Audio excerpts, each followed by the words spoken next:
35절 말씀까지인데요. 한번 찾아봅시다. 우리 성경책에서 누가복음 24장 13절에서 35절 말씀.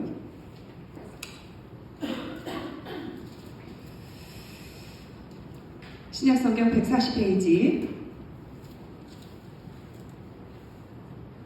누가복음 24장 13절로 35절 말씀까지 우리 서로 교독합니다. 제가 먼저 읽겠어요. 그날에 그들 중 둘이 예루살렘에서 25里되는 엠마오라 하는 마을로 가면서 그들이 서로 이야기하며 문의할 때 예수께서 가까이 이르러 그들과 동행하시나 예수께서 이르시되 너희가 길 가면서 서로 주고받고 하는 이야기가 무엇이냐 하시니 두 사람이 슬픈 빛을 띠고 머물러 서더라.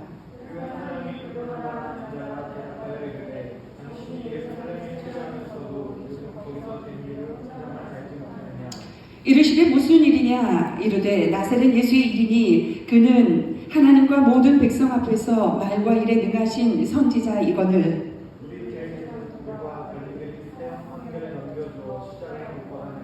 우리는 이 사람이 이스라엘을 속량할 자라고 바랐노라. 이뿐 아니라 이 일이 일어난 지가 사흘째요.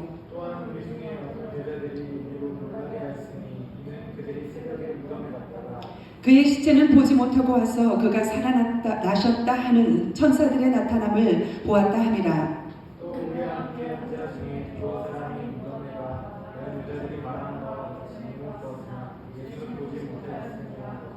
이르시되 미련하고 선지자들이 말한 모든 것을 마음에 더디 믿는 자들이여.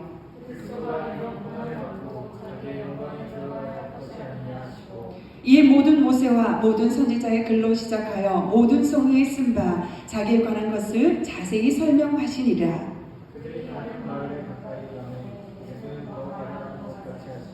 그들이 강권하여 이르되 우리와 함께 유하사이다. 때가 저물어가고 날이 이미 기울었나이다 하니 이에 그들과 함께 유하로 들어가시니라.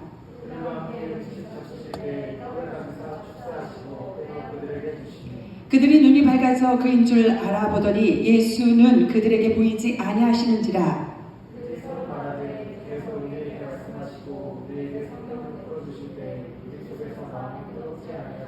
곧 그때로 일어나 예루살렘에 돌아가 보니 11 제자 및 그들과 함께한 자들이 모여 있어.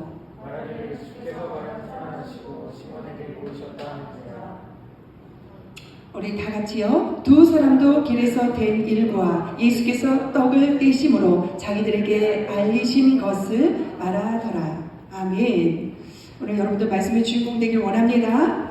자, 오늘 제목은 자 이제 올라갑시다. 한번 같이 해볼까요? 자 이제 올라갑시다. 올라가는 건 좋은 거예요? 나쁜 거예요?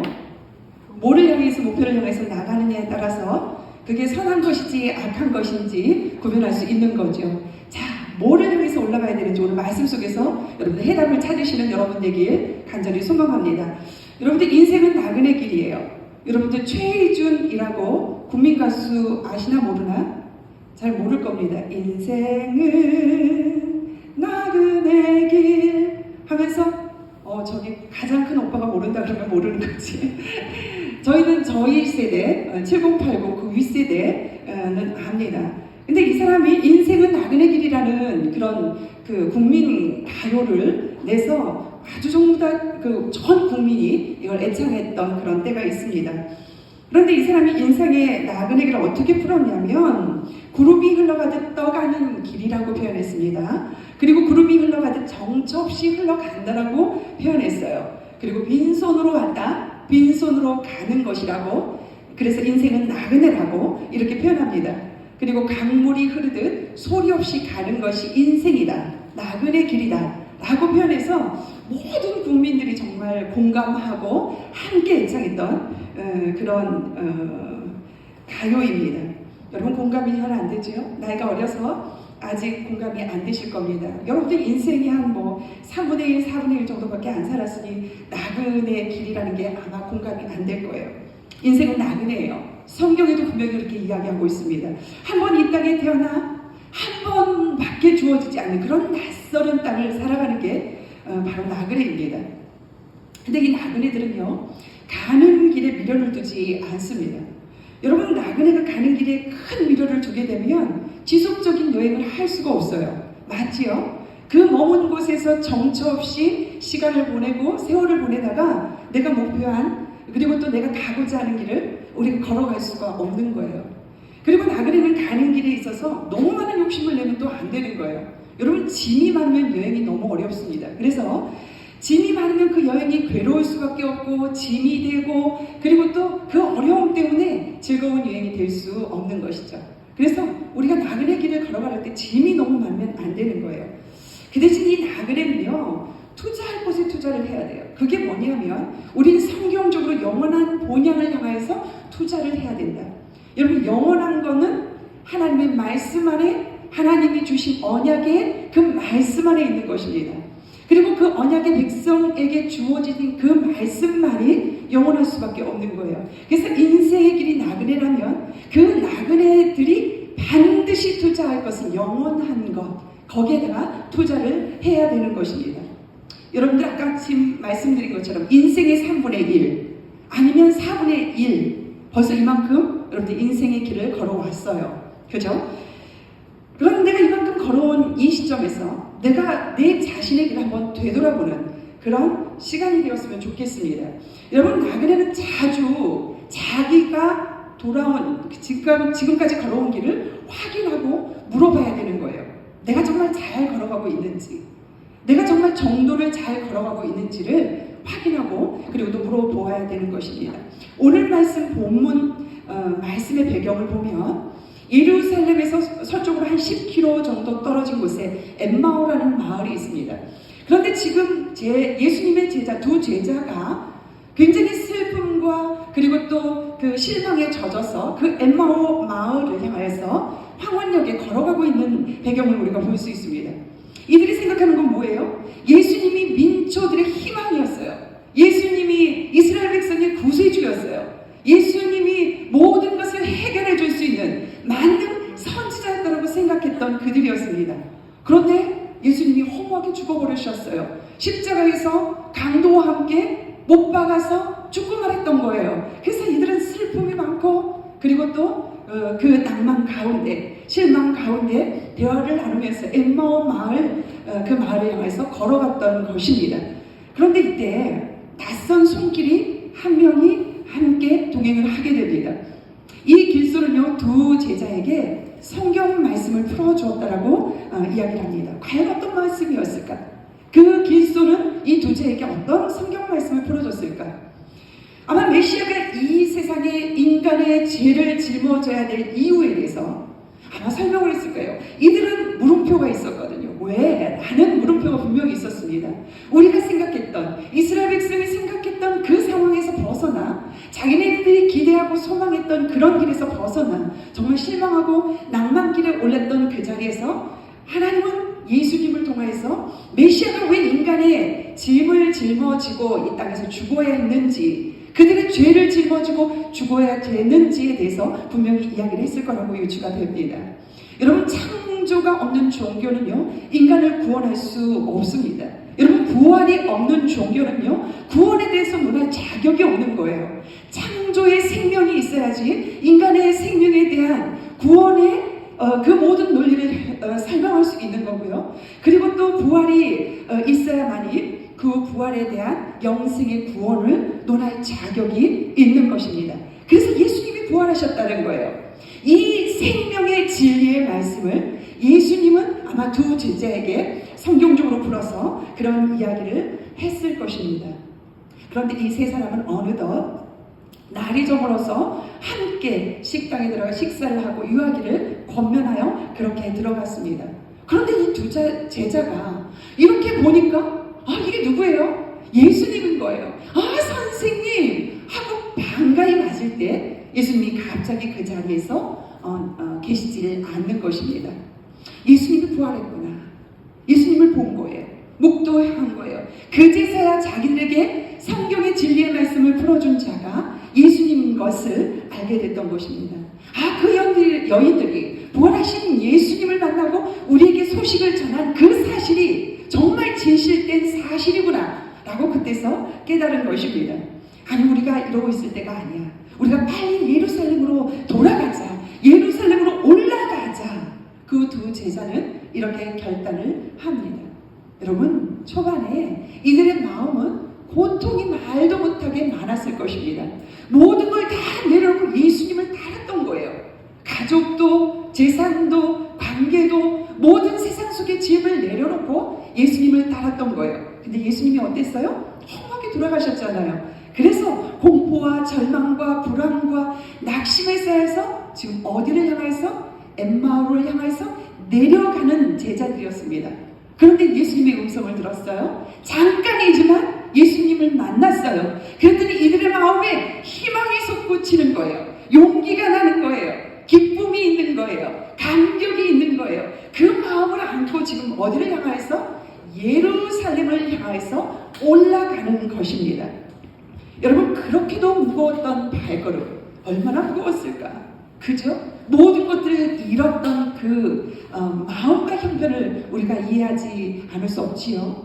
자, 여러분, 하나님을 만나면요, 우리가 성령이 충만하면요, 우리가 부활하신 예수님의 음성을 들으면요, 독수리가 날개짓같이 올라가고 달려가도 곤비지 않고 걸어가도 피곤치 않더라고 성경은 이야기하고 있습니다. 이 두 제자가 지금 그런 상태예요.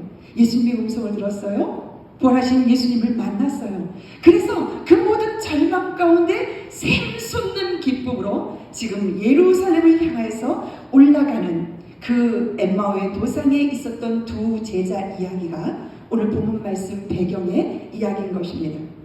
여러분, 아까쯤에도 말씀드린 것처럼 이 엠마오에 내려가는 길, 그 내려가는 길은요, 방황과 낙심과 절망의 길이었다라고 제가 말씀을 드렸습니다.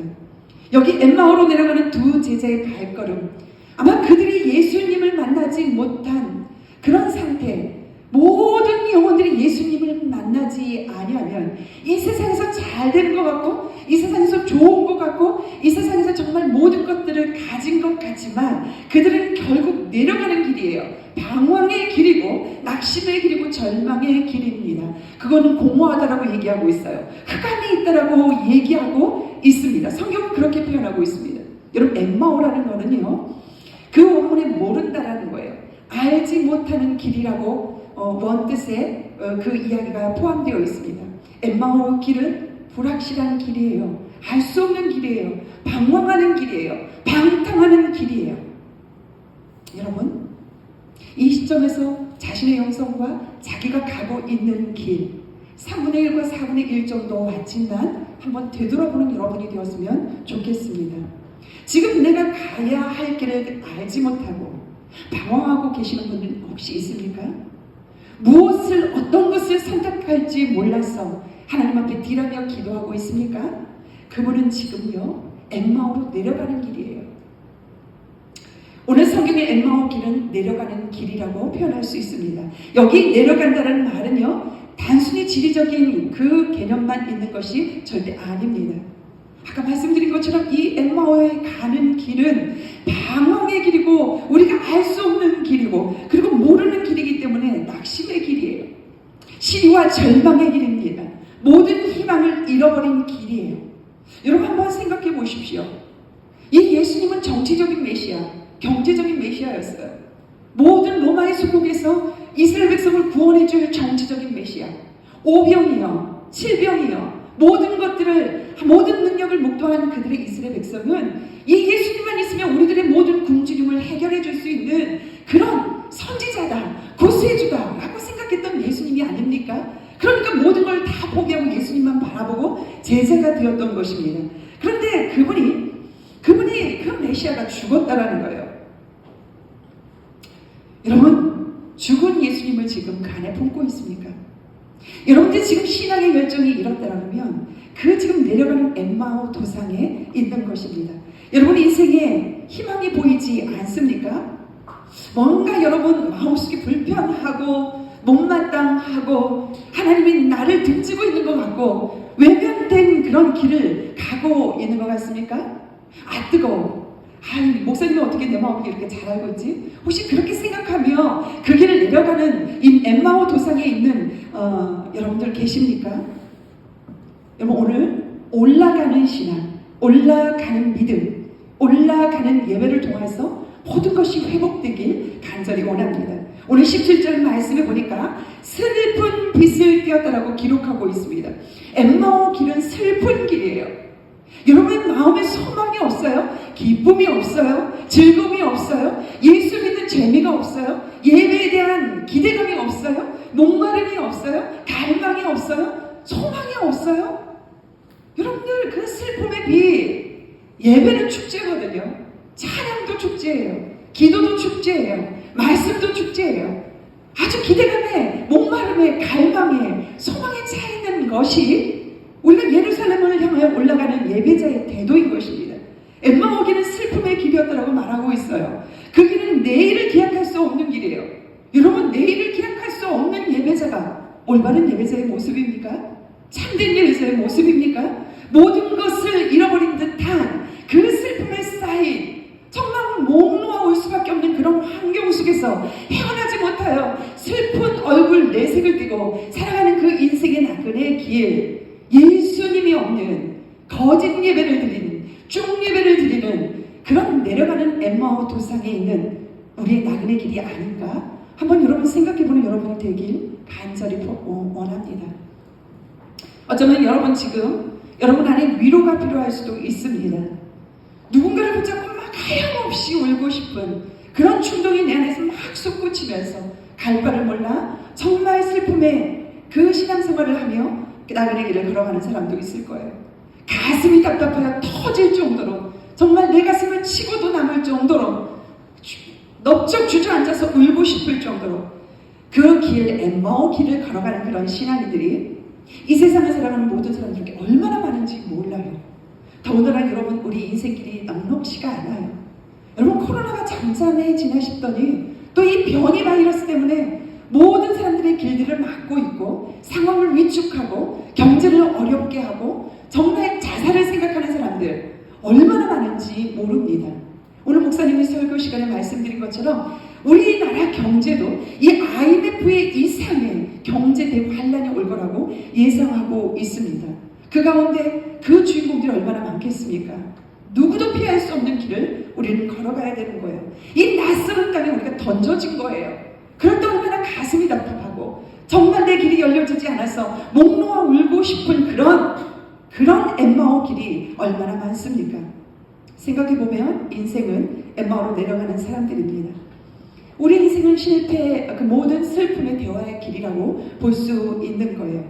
예수 없는 인생의 종착점은 무엇입니까? 죽음이라는 거예요. 그 종착점은 죽음인 것입니다. 여러분 에덴 동산에서 인간의 역사가 시작된 이래 인간의 가장 큰 슬픔이 무엇입니까? 바로 죽음이라는 문제예요. 이 죽음은 누구도 볼 수 없는 그런 우리들의 숙제인 것입니다. 죽음은 인간의 모든 것을 빼앗아가요. 우리가 가지고 있는 명예도, 우리가 가지고 있는 부도, 그리고 또 모든 관계에도 이 모든 것들을 내려놓고 가야만 하는 것이 그 인생의 종착점이 바로 죽음이라는 것입니다. 죽음이라는 이 숙제 앞에서는요, 그 모든 세력을 가졌던 진시황도, 불론초도, 불사약도, 그리고 또 철학도, 종교도, 과학도 그 모든 것에 무능함을 보였던 것이 바로 이 죽음이라는 거예요. 이 죽음의 숙제 앞에서 누구도 풀 수 없는 그런 영역이라고 볼 수 있는 것이죠. 그래서 이 죽음의 문제는요, 인간이 해결할 수 있는 영역이 아닌 것입니다. 오직 하나님만이 해결할 수 있는 영역이 바로 이 죽음의 문제라는 것이죠. 여러분, 그 인생이 좋지 않으면 죽음까지도, 그러면 우리가 어떻게 이 엠마오 길에서 벗어날 수 있을까? 어떻게 이 절망의 길에서, 이 슬픔의 길에서, 이 죽음의 길에서 우리는 벗어날 수 있을까? 여러분, 엠마오로 내려왔던 제자를 누가 찾아왔어요? 예수님이 찾아오셨어요. 누가 찾아왔다고요? 예수님이 찾아오셨습니다. 주님은 언제나 찾아오시는 분이에요. 나한테는 안 오셨어요? 나한테는 기미도 안 보이세요? 여러분, 예수님은 찾아오시는 분이신 것입니다. 기독교는 찾아오는 종교예요. 많은 종교는 내가 빌어서 찾아오기를 원하나? 예수님은 그 은혜로 우리에게 찾아오시는 분이에요. 길 잃은 어린 양에게 찾아오시는 분이에요. 기다리는 그 땅에 찾아오시는 분이에요. 기다리는 그 백성에게 찾아오시는 분이 바로 예수님인 것입니다. 병든 자들에게 찾아왔고요, 죄인들에게 찾아오셨습니다. 낭망한 제자들에게도 찾아오셨어요. 예수님은 하나님의 긍휼하심으로 그 뜻을 받들어 찾아오시는 분이 바로 예수님이신 것입니다. 우리가 여기에 소망이 있는 거예요. 오늘 이 시간 예수님이 여러분을 찾아오면요, 여러분 슬픔이 많아요, 기쁨으로 승화될 수 있습니다. 여러분 낭만 가운데 있으면 그 낭만이 희망으로 바뀔 수 있어요. 여러분 어떤 문제에 부딪혀서 절망 가운데 있어요? 예수님이 반드시 찾아와서 여러분들을 만져주시고 만나면 여러분 기적이 일어날 수 있는 것입니다. 여러분 미움이 사랑으로 변할 수 있어요. 모든 것이 기적으로 변할 수 있는 것입니다. 부활의 주님이 찾아오시면 죽음의 길이 변화해서 영생의 길이 열어지는 것이 예수님을 만나는 일이에요. 여러분이 엠마오 길에서 벗어나는 길, 내려간 길을 다시 올릴 수 있는 그 능력은 그 안에 있는 것입니다. 예수님을 만나는 일이에요. 실망과 낙심과 불안과 공포와 근심과 걱정, 그리고 또 죽음의 인생길을 걷고 있는 우리를 향해서 예수님이 찾아오시는 거예요. 창조주 하나님이 오시는 거예요. 그 부활하신 주님의 음성을 듣는 거예요. 인생의 방황은요, 이 예수님, 이 하나님을 만나면 해결되는 것입니다. 여러분들은 어떤 마음으로 수련회를 준비하고 있습니까? 예전의 기억들을 우리가 한번 유추해보면 정말 열심히 수련회를 준비했던 그 모습들을 우리가 기도합니다. 우리가 2달 앞두고 모여서 정말 기도회를 가지고 찬양대가 연습을 하고 릴레이 기도를 하고 프로그램을 우리가 계획하고 임원들이 모여서 모든 장을 보고 여러 가지 그 수련의 성령의 기름 부음과 찬양 속에서 기도 속에서 주님을 사모하며 갈망하며 목마름으로 준비했던 그 모습들로 여러분들 준비할 줄 저는 믿습니다. 여러분 그런 성령의 기름 부음, 그런 수련의 가운데 예수님이 찾아오시는 거예요. 여러분들이 지금 엠마오에 내려가는 길이었더라 그러면 그 성령의 기름 부은 그 수련을 통해서 여러분들이 신앙이 올라가면 여러분들 문제의 기적이 일어나는 거예요. 기쁨이 있고 희망이 있고 절망에서 기적으로, 그리고 또 미움에서 사랑으로, 방황이 비전을 받는 주의 자녀로 기적을 일으킬 수 있는 그런 수련회가 될 수 있는 것입니다. 여러분 심령이 가난한 자 돼야 돼요. 여러분 심령이 가난하면 주님을 만날 수 있어요. 주님밖에 하실 수 없습니다. 코로나 상황, 그리고 또 내 모든 직장이나 모든 열려져 있는 그 모든 상황 가운데서 내가 최우선으로 하나님밖에 하실 수 없습니다. 까치발을 들고 그 수련의 성령의 기름 부음과 부활하신 주님의 음성을 듣기 위해서 준비하는 영혼에게 하나님은 반드시 찾아오시고 올라가는 신앙, 예루살렘을 향하여서 기적을 일으킬 수 있는 그런 능력의 하나님의 자녀로 반드시 세워주실 것을 저는 믿습니다. 여러분 우리 협동 장로님 아드님 모 집사님께서 돌아가신 일들을 우리가 기억할 수 있습니다. 우리 그 다음 세대 선한 영향력을 주셨던 그 귀한 분이셨죠. 그분이 젊은 나이에 하나님의 부르심을 받았어요. 결혼했는데 아이도 없습니다. 그 신앙이 참 아름다웠어요. 정말 모든 것들을 받들어서 하나님 앞에 헌신하고 그리고 또 사역을 위해서, 예배를 위해서 선한 영향력을 끼쳤던 것을 그가 하나님을 부르심을 받은 후에 우리는 모두 다 목도했습니다. 많은 간증거리가 쏟아져 나왔어요. 그는 생전에도 그분은 예수님을 믿었던 분입니다. 그는요 죽음도 두려워하지 않았어요. 그리고 죽은 후에도 그의 신앙과 삶과 죽음까지도 하늘에 썩어지는 미랄이 되었습니다. 모든 유가족들은 그 죽음을 통해서 더욱더 돈독한 신앙으로 함께 할 수 있었고 또 새로운 비전을 부어주는 그런 미랄이 되었던 것이죠. 뿌려진 그 하늘의 씨앗으로 우리 교회뿐만 아니라 많은 교회 다음 세들이 도움을 받았고요. 그리고 그 선교를 통해서 복음이 확장되는 것을 반드시 어디서는 하나님께서는 이루어 주실 것입니다. 죽음이요, 죽음으로 끝난 게 아니에요. 그 죽음을, 그 문제를 해결하지 못하는 그 죽음 안에서 하나님을 만나면, 부활하신 주님을 만나면 반드시 어떤 모습으로든 영생의 길로 그리고 또 아름다운 열매로, 그리고 또 모든 것들의 기적으로, 그리고 또 새로운 비전으로, 기쁨으로 연합하여 선을 이룰 수 있도록 하나님께서 반드시 우리에게 응답하시는 것입니다. 예수님 안에는요 포기가 없어요. 예수님 안에는요 실망이 없습니다. 예수님 안에는 낙담이 없어요. 여러분 마음에 지금 실망이 있고 낭만이 있고 그리고 또 어떤 포기가 있다라 그러면 여러분들은 지금 엠마오 도상에 내려가는 길로 내려가는 12 제자와 같은 것입니다. 여러분 기독교는요 절망으로 마치는 종교가 아닙니다. 그 안에는 반드시 소망, 희망, 갈망, 목마름으로 꽉 차 있는 것입니다. 기독교는 무덤에서 죽음으로 끝나는 종교가 아니에요. 부활의 종교예요. 다시 사는 거예요. 내가 죽은 것 같지만 다시 부활하신 주님의 음성을 들을 때 내 영이 살고 내 가족이 살고 내가 머물고 있는 그 사람 안에 공동체가 살고 교회가 살고 열방이 살고 이 시대를 하나님 나라를 통치하고 이끌어갈 주역으로 하나님께 쓰임받을 수 있는 거예요. 이게 부활의 소망인 것이에요. 여러분 기독교는 십자가 종교지만 그래서 십자가를 소중히 여기지만 십자가로 그냥 그 순간에 끝나는 종교가 아닌 것입니다. 반드시 십자가 이후에는 부활이 있는 것이에요. 그리고 그 부활 이후에는 더 큰 축복이 있는 것입니다. 하나님의 셈법은 풍성이에요. 충만이에요. 하나님은요 그냥 1에서 머물지 않아요. 여러분 하나님은요 그냥 10에서 머물지 않아요. 하나님의 그 성은 충만이에요. 풍만이에요. 하나님께서 반드시 여러분들을 만나주시면 하나님의 빈 것 같고 여러분들이 빈 것 같고 아무것도 없고 포기와 낭만과 실망이 있을지언정 그 안에 하나님의 풍성으로 충만으로 채워주시는 것입니다. 예수님은 내가 곧 길이요 진리요 생명이라고 말씀하셨습니다. 그래서 나로 말미암지 않고는 아버지께로 올 자가 없다라고 분명히 말씀하셨어요.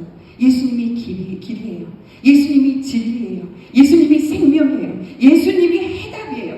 예수님이 오시면 안 보였던 길들이 열려져요. 여러분들 아무리 지금 여러분들이 노력해도 안 보이는 아주 그리고 난공불하게 열리고서는 여러분 안에 있을 것입니다. 그런데 예수님이 찾아오시고 예수님이 여러분과 함께 하시면 여러분들 안 보였던 길들이 보이기 시작하는 거예요. 진리이기 때문에, 길이기 때문에, 생명이기 때문에. 여러분 예수님이 오시면 몸이 건조했던 우리의 삶이 예수님의 속성처럼 풍부해지고 충만해지는 그런 삶이 약속된 것인 것입니다. 예수님이 희망이에요. 예수님이 오시면 절망의 길이 변하여 빛나는 그런 희망이 오는 것입니다. 여러분 우리 교회 모 권사님이 계셨어요. 그분의 간증을 소개할게요. 이분이 귀신하고 영접되어 있어요. 참 우울증에 빠지고 약으로 의존하고 또 항상 그 병원에 가서 상담을 통해서 그 모든 것들을 해결하려고 했고 또 뭐 절에도 가보고 또 뭐 여러 가지 미신, 굿 이런 것도 해보고 항상 그는 귀신을 보고요. 귀신의 두려움에 쌓여있고 굉장히 어려운 생활들을 했던 권사님이었습니다. 그런데 이 권사님이 예수님을 제대로 만났어요. 예수님이 소망이고 예수님이 나의 구세주고 예수님이 나의 모든 것이라는 신앙 고백하에 교회 안에서 선한 영향력을 끼치기 시작을 합니다. 근데 이 권사님이 김치를 참 잘 담아요. 그래서 김치를 담을 때에는 정말 뭐 10단 이상 담아서 작은 용기 세분을 합니다. 그리고 그 수십 개 되는 김치통을 가지고 배달을 시작하는 거죠. 우선은 1순위가 노인 어르신들, 혼자 사시는 분들, 육체적으로 공부한 사람들, 그리고 또 독거 노인들, 그리고 또 그 생활 능력이 없어서 혼자 어려움을 겪고 있는 그런 분들, 아주 연약하고 소외된 영혼들부터 먼저 이렇게 섬기기를 합니다. 여러분 김치 담는 것 여러분 해보셨죠? 쉽지가 않아요. 김치를 사야 돼요. 그리고 또 김치를 샀으면 다듬어야 돼요. 그리고 또 씻어야 돼요. 절여야 돼요. 그리고 또 양념을 비벼야 돼요. 그리고 또 그것을 담아서 그릇에 담아서 배달하는 것, 이건 엄청난 수고예요. 저는 차라리 설교하는 게 낫지 김치 담그라고 그러면 못 담을 것 같습니다. 근데 그 수고를 정말 끊이지 않고 열심히 하십니다. 자주 하세요. 근데 이분이 언젠가 저한테 감동의 문자를 전송했어요. 목사님, 자꾸 눈물이 나요. 감동의 눈물이 나요. 너무 기쁘고 우리 하나님이 저 같은 나를, 나 같은 나를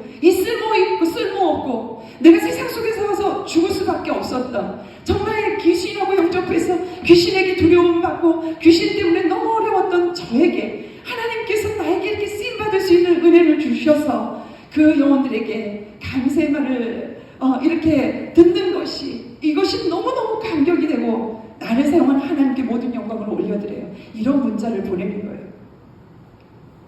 낙담밖에 없었어요. 슬픔밖에 없었어요.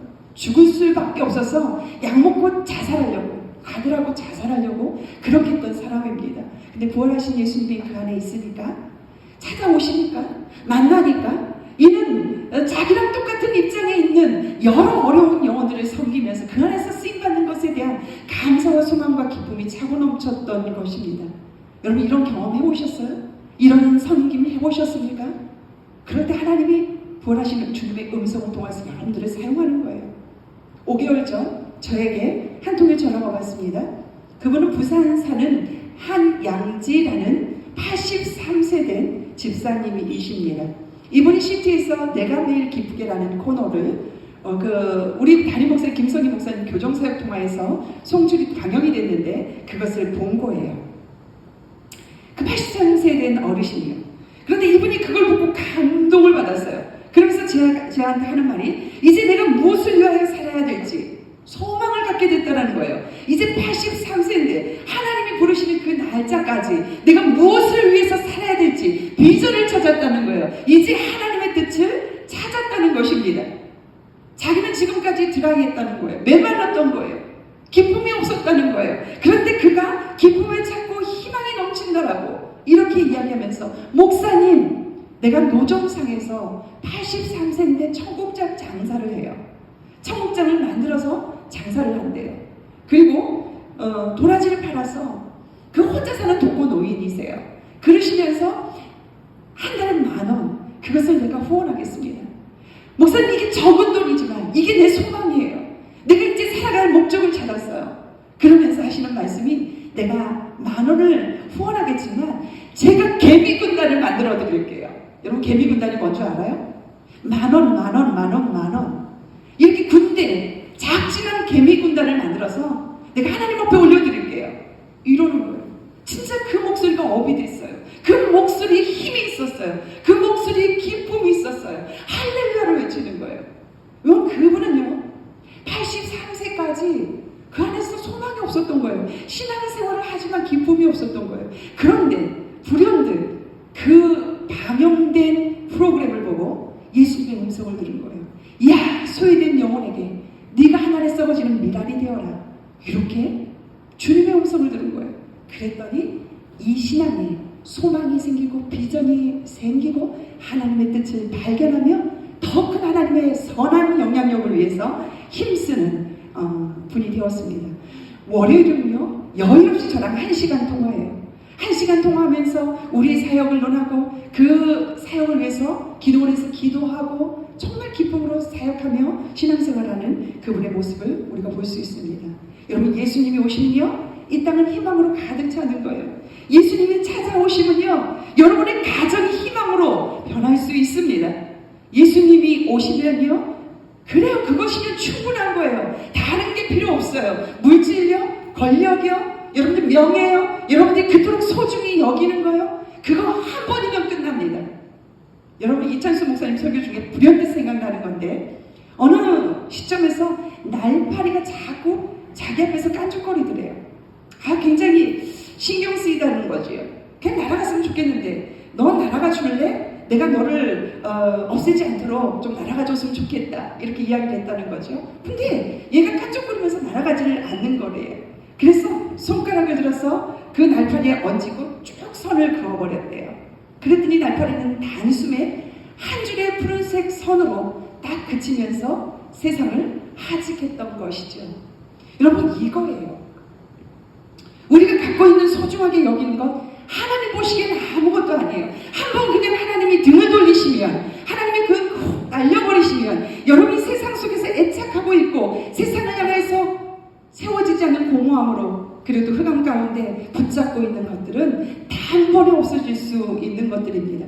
그런데요, 예수님이 찾아오시면, 그 예수님이 오시면 그것만으로 모든 충분함과 풍성함으로 여러분들이 정말 자족의 은혜를 누릴 수 있는 그 은혜를 누릴 수 있는 것입니다.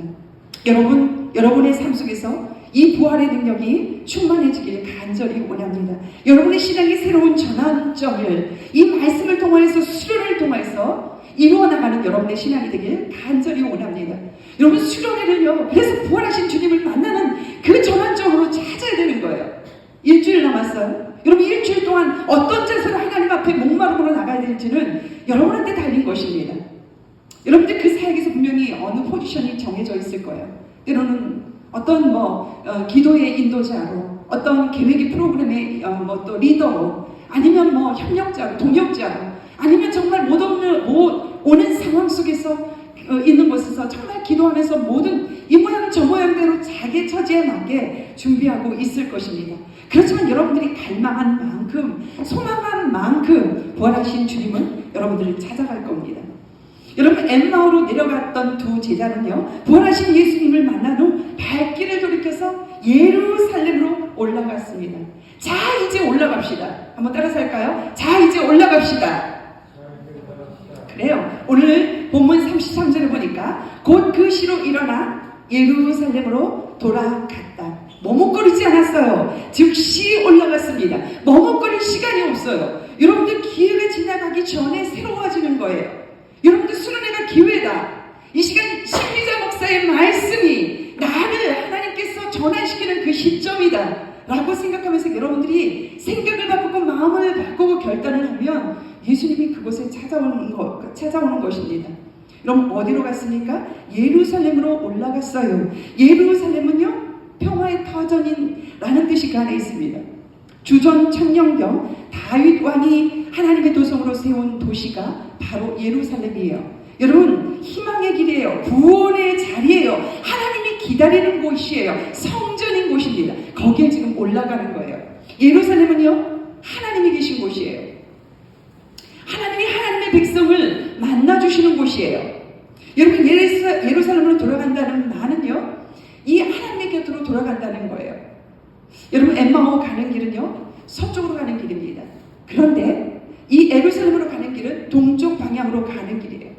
해 뜨는 데부터 해 지는 데까지 하나님을 향해서, 하나님을 만나러, 하나님이 계신 곳에, 하나님의 곁으로 올라가는 신앙. 하나님은 오늘도 그 신앙을 여러분들한테 재촉하고 있는 거예요. 여러분 절망에서 희망으로, 낙심에서 기쁨으로 가는 길입니다. 엠마오로 가는 길은 내려가는 길이에요. 예루살렘으로 가는 길은 올라가는 길입니다. 예루살렘은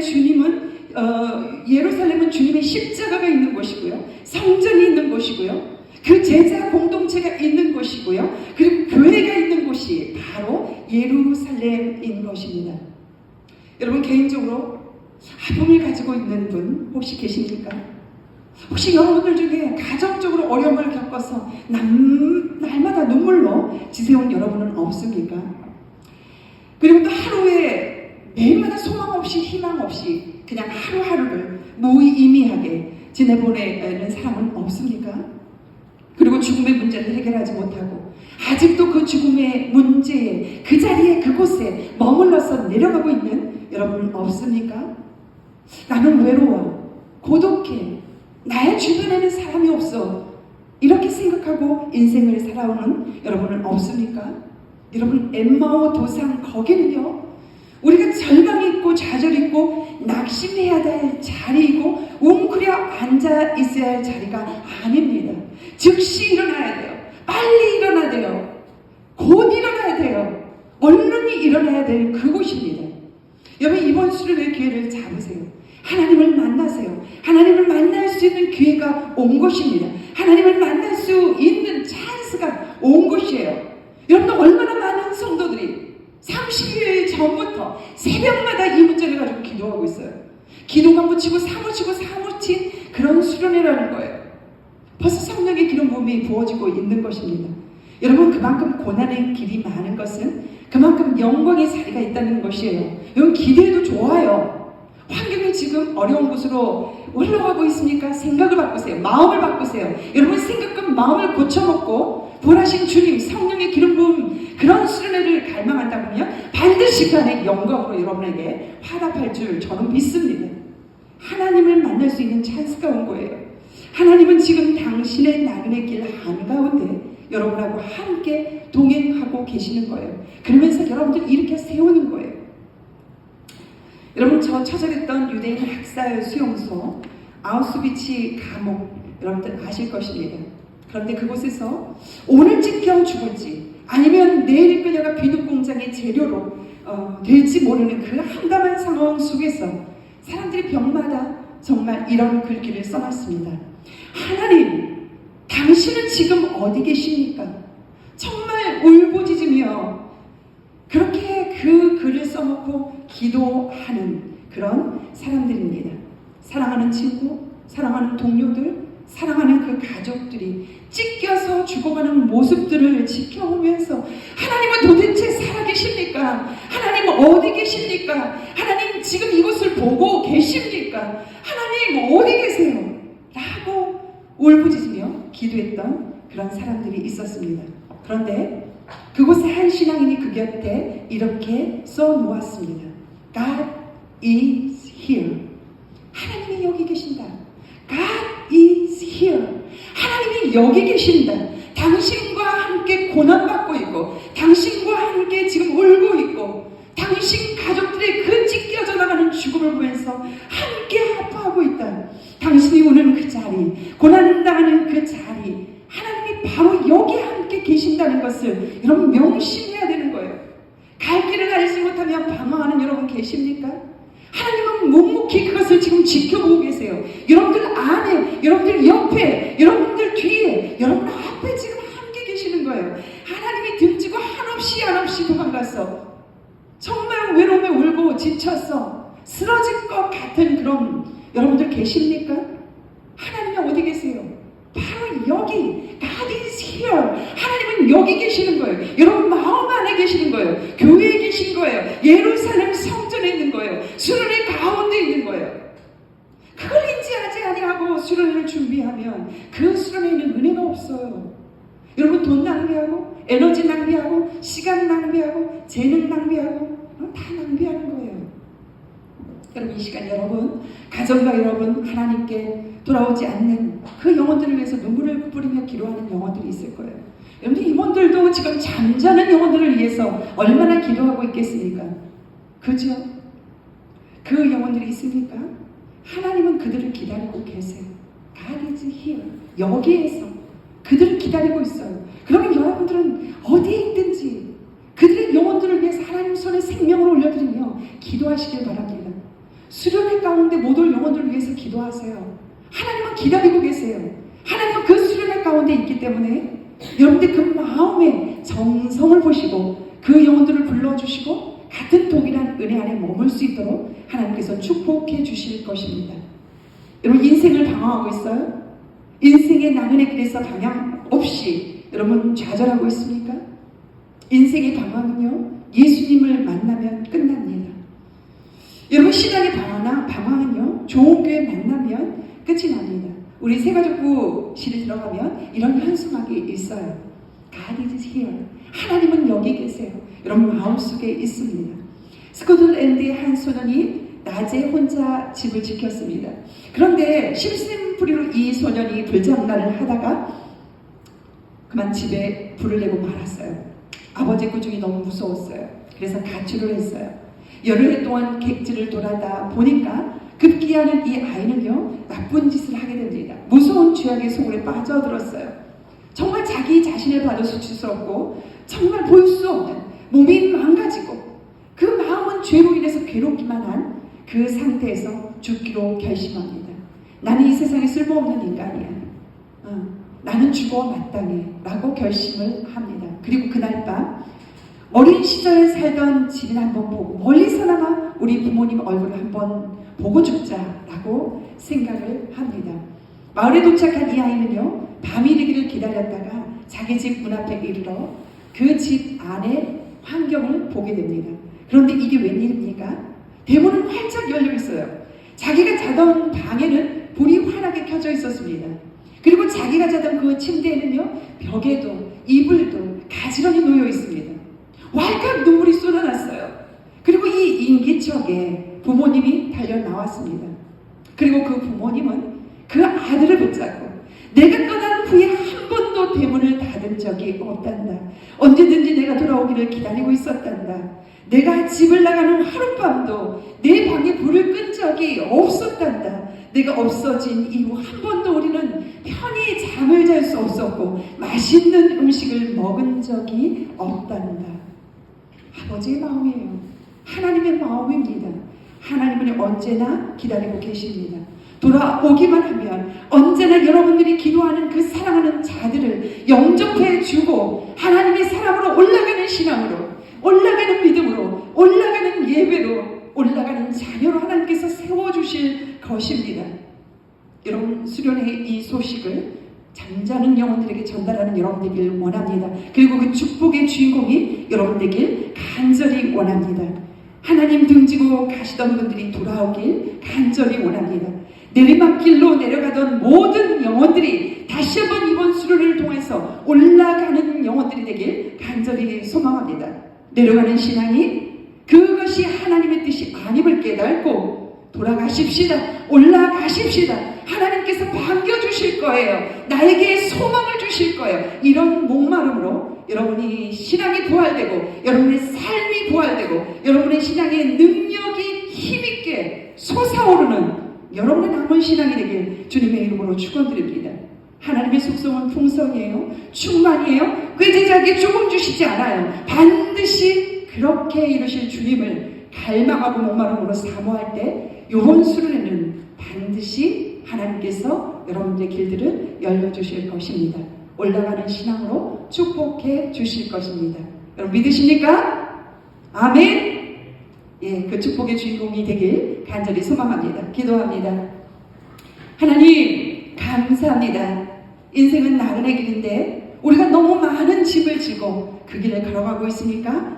우리의 신앙이 엠마오로 내려가는 길입니까? 하나님 우리를 용서하여 주시고 우리의 신앙이 부활되게 하시고 우리의 삶이 부활되게 하시고 우리의 신앙의 능력이 힘있게 솟아오를 수 있도록 우리의 풍요로운 삶이 우리의 생명이 더욱 부여롭고 그리고 또 풍성하도록 하나님 우리를 올라갈 수 있는 신앙으로 하나님께서 이끌어 주시길 간절히 원합니다. 잠자는 영혼들을 깨워 수련의 기간을 통한 하나님 우리의 신앙이 올라가는 비상하는 그런 신앙이 되도록 하나님 우리를 축복하여 주시옵소서. 하나님 주정원금 감사임을 그리고 또 11조임을 드린 손길을 주님께서 기쁘게 받으시고 우리 청년의 때의 열정을 주님 앞에 올려드리며 최선을 다해 하나님을 우선순위로 섬기며 그리고 예배하며 우리의 모든 것이 되신 주님을 찬양하며 주님과 아름다운 동행을 이루어가는 복된 길을 걸어가도록 하나님께서 도와주시옵소서. 시온의 대로가 열리게 하시고 우리 청년들의 앞길이 올라가는 신앙으로 열려주고 풀려주고 열매 맺는 놀라운 능력이 날 수 있도록 하나님께서 복을 주시기를 간절히 원합니다. 하나님 우리 물질을 관리하는 우리 청년에게도 하나님께서 지혜 주셔서 생명을 권하고 하나님 눈과 마음이 머문 그곳에 아름답게 쓰임받을 수 있도록 하나님께서 축복하여 주시옵소서. 생명이 살아나는 생명이 세워지는 놀라운 은혜가 우리 청년대학교에 충만하도록 풍성하도록 하나님께서 역사하여 주시옵소서. 지금은 예수 그리스도의 은혜와 하나님 아버지의 원하신 사랑과 성령님의 감화감동 교통하심이 올라가는 신앙으로 예루살렘을 향하여 비상하여 날아가는 귀한 신앙이 되기를 원하는 이 자리에 함께한 모든 영혼 위에 기도 제목 위에 세계로 청년대학부 위에 열방 가운데 영원토록 함께 하시기를 간절히 축원하옵나이다. 아멘.